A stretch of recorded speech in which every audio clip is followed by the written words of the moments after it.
parliamentary laws of India will not be applicable in Kashmir.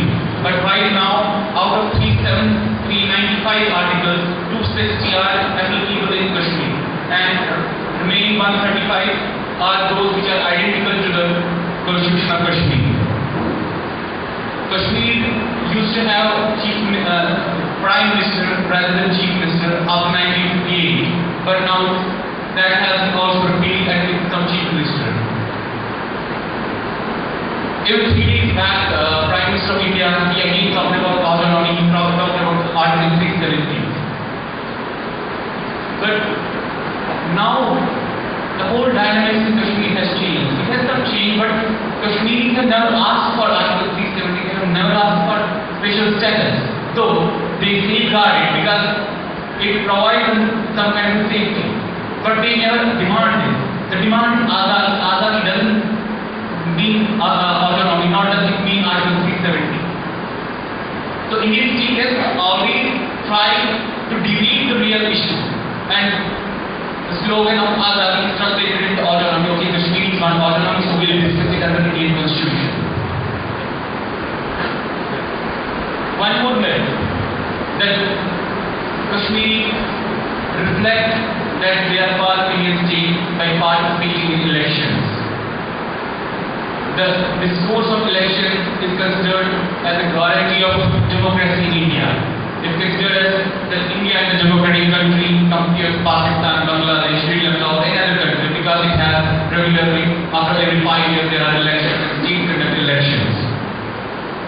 And participation of elections of Kashmir is considered as equivalent to participation in plebiscite. They say that Kashmiris have decided their vote. They participate in elections, that means they are in India.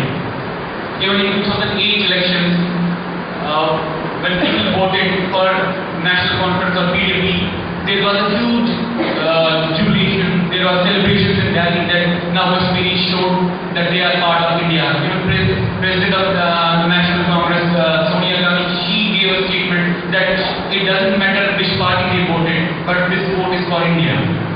But this kind of a jubilation or this kind of celebration is turned to be detrimental for Indian state, as you see right now what's happening in Kashmir. Why was that vote for India? If it is, why are there slogans not only on the streets of Srinagar, even in Delhi, in Jantar Mandir, or in Bangalore, or in SLI, Chennai, the slogans of Azadi for Kashmir, and some people support that. It shows that people of Kashmir doesn't equate elections with plebiscite. But if one has to look at the history of elections also in Kashmir, how the elections were conducted in Kashmir, right from 1948 to 2008, there were never free and fair elections. 2008 is considered as free and fair, but I was in the back, I was present in that rally. I will say it was fair, but it was not free. For example, there was election in Nukumbagam here, but all around places around the Nukumbagam, they were all under curfew. So you call it free and fair election. And election really, by the way, is not an exception in Kashmir, it's rule.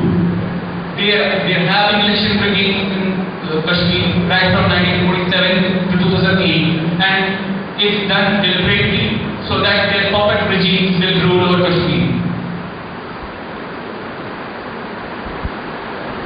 But I want to say something that if elections were free and fair in Kashmir, that doesn't mean that people in Kashmir will not ask for right to celebrate as a nation. For example, from tomorrow, Indian state will promise that there will be free and fair elections. That doesn't mean people in Kashmir stop their movement, because the movement is not for free and fair elections, though that should be there, but the movement is for Azadi, movement is for right to celebrate as a nation.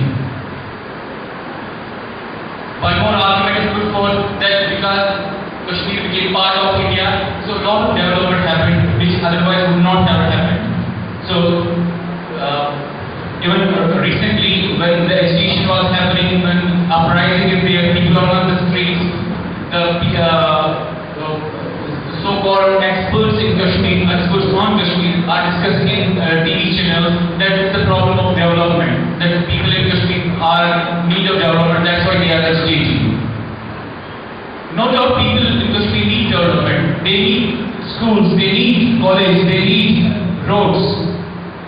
They exist and they need that. But their aspiration is not for development. Their aspiration is for Azadi. And asking for development doesn't ignore the fact that they are asking Azadi. One more myth that's world over and is appropriated by Indian state also is the terms like terrorism, terrorist, Islamic fundamentalism. Whoever asks the questions or questions the state or asks for their rights, it has become an easy word for the state to label them as a terrorist and thus to put them in the jail and to suppress the whole movement. Today, during the day, I was talking to my friends. I was telling them Indian media has fallen in love with the word terrorism or terrorist. Whosoever is asking for their rights, whether it's in Adivasi in Chhattisgarh or it's somebody in some different places or in Kashmir or in Nagaland, when they demand their rights, they are labeled as terrorists and they are just kept away from the larger population. I have seen myself for long looking at the papers, newspapers, and so-called progressive newspapers also. The words like jihad in Kashmir, terrorism in Kashmir, these are the very common words which are being used. And the whole notion of nationalist movement in Kashmir is being regarded as part of Islamic fundamentalism. Struggle in Kashmir is for right to self-determination, and that's a political right. And people are fighting for that right, and people are asking that political right. So, to make it as a part of Islamic fundamentalism, it becomes easy for state to suppress that. Then because there is a whole alliance of other states who become part of that alliance to suppress. And it's very strategic to use those words. If they blame the people who are asking for their rights as terrorists, then I don't think that there will be any solidarity outside to the people who will support terrorists. But one has to just think about it that the terms used by the state are for their own basis. We have to just really look into the whole history, the whole political history of any matter, whether it's the fight in the jungles of Chhattisgarh by Adivasis, whether it's Nagas in Northeast, whether it was Tamils in Sri Lanka, whether it's Kashmiris in Kashmir, what they are fighting for is the fight for their rights doesn't make them terrorists. One more problem that Indian state is trying to portray is that they say there is only minority in Kashmir, a small minority which demands Azadi. And they say that small minority is being brainwashed, is being used by enemy states. But the polls conducted by CNN IBN in collaboration with Indian Express or the World Survey in 2008 or recently University of Maryland conducted the survey, 80% of the population in Valley support Azadi, they support complete independence. So why does that figures which are done by independent researchers or research groups, these polls are conducted by them, why do you figure out those polls and then the version of the Indian state that a minority supports Azadi?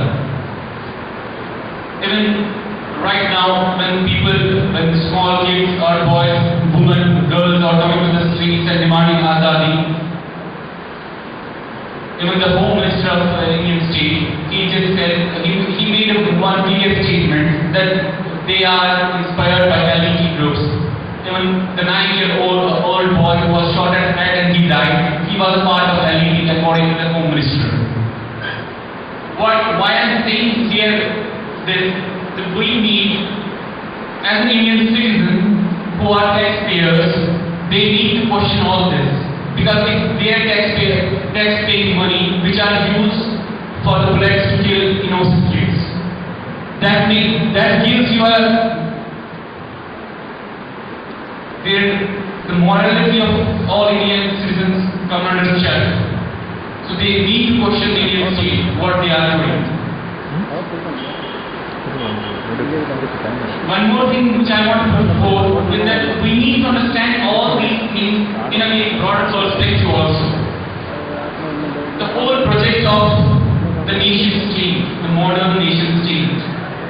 The project of modern nation state